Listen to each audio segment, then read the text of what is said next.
like you said, if you didn't know, my name's Casey Turner, raised in Rock Hill, and actually was working at a summer camp.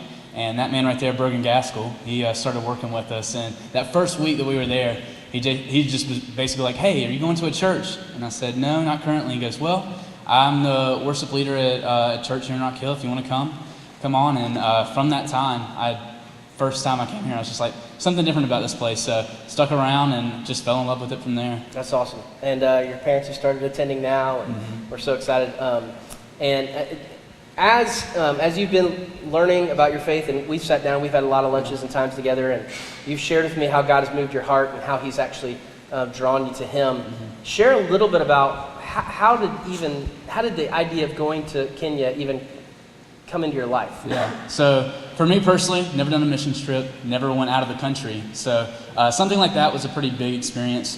Just at the end of that summer that we worked together, just God had laid some really cool things on my heart and was just like, you know what, I want to send you on a missions trip. So I luckily knew of an organization called Love Africa, and from that organization, it was as quick as that, just already starting the fundraising process and get going from there. So yeah.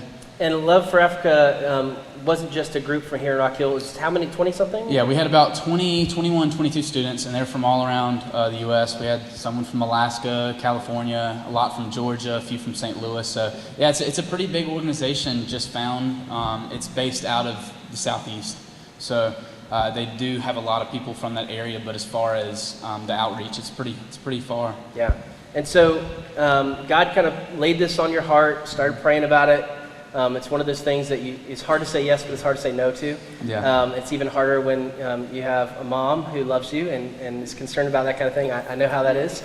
But as God started to show you that and started fundraising, GCC contributed to Casey's trip. And that's one of the reasons he wanted to be here today to say thank you. So if you could tell the church that helped send you, what would you want to say to these folks individually? Now you have an opportunity to say it. Absolutely, yeah. I mean, I want to thank you all, because each amount of donation that you give, obviously that led for me to go. And honestly, that was a big part of me being able to go at the end. So yeah, I just wanted to be able to come up and just give back and just share a little bit about the story, just for the people that supported me, to give a little bit more from that. So yeah, I just want to say thank you again for that, first off. And tell them what it was primarily you guys were doing. Yeah, so with that, we pretty much got off the ground running as soon as we got there, and we worked with a bunch of different ministries there in Africa that Love Africa had kind of paired with.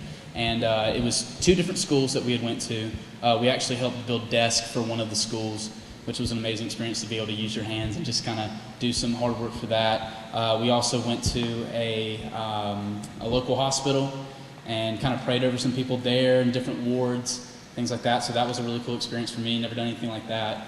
And then also we worked at 2 different orphanages. One of them funded through a American family that actually kind of created the orphanage, and the other one was a Kenyan-based where they had just created it themselves. So it was an amazing experience to sit there and just do some of those things that you don't typically think of doing, and to just get in there and kind of work with your hands with kids and different things like that. So yeah. One of the things you shared with me about one of the big things God showed you had to do with community. Kind of share what you saw and how that impacted you. Yeah. Community was. I mean, you immediately get off the plane. We're getting in Nairobi in Kenya, and we're going about probably an hour drive to Kijabi, which is where we were stationed out of, I guess. And even when you're driving there, you're just going past roads, and all you see is just huge communities of people just building together and just, whether it's at the market or just together, just living life. And, you don't see people just in their homes, just chilling. They're all literally together. And this is, as you're going, you're just like, wow, people are really, they're really tight here. They're actually living life together. It was it was mind-blowing in that sense. So that was the first initial thing that kind of hit me and kind of worked on me. And I was like, you know what? Is that something we can actually build back here in America?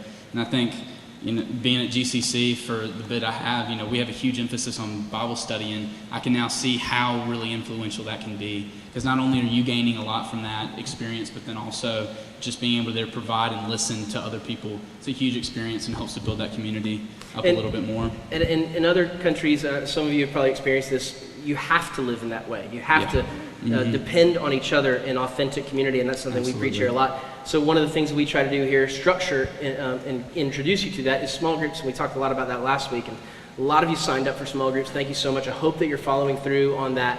It's tough. I know your schedules are insane, but I promise you'll experience that. But Casey, you shared that you did, and I think you just said it, that you felt like that was maybe something God was calling you to have an emphasis on in your life and the lives around you back here at home. Absolutely. Yeah, I think once you realize that the true motivation between those people, as Philip was kind of saying, it's a relationship you have to have with another. Your neighbor is just as important as the person in your house, because they can depend on your life dependency, honestly. And the person at the market, or the person at Target for us, that's somebody that they know just as well as their neighbor, because that person is also just as dependent on one another as possible. So just seeing there and seeing that intentional relationship, and it's, we sit there and call ourselves, it's like, we can do that. That is something that we can actually have.